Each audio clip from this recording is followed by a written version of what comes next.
Walang pakialam ang Diyos, hamak man o dakilang isang tao.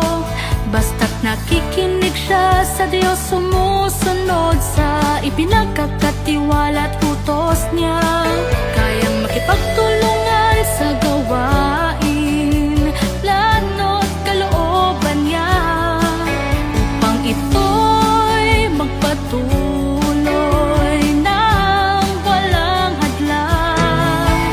Ang gayong pagkilos ay karapat-dapat sa kanyang pag-aalaala, karapat-dapat na tumanggap ng kanyang pagpapala.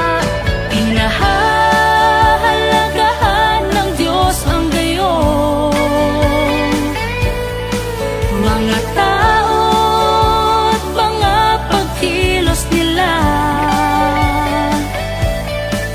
at ang puso't pagmamahal nila sa Kanya. Ito ang saloobin ng Diyos.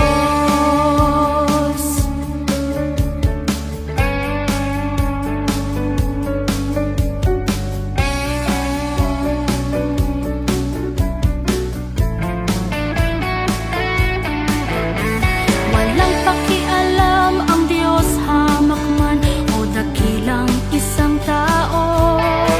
Basta't nakikinig siya sa Diyos, sumusunod sa ipinagkakatiwala at utos niya, kayang makipagtulungan sa gawain, plano't kalooban niya, upang ito'y magpatuloy nang walang hadlang.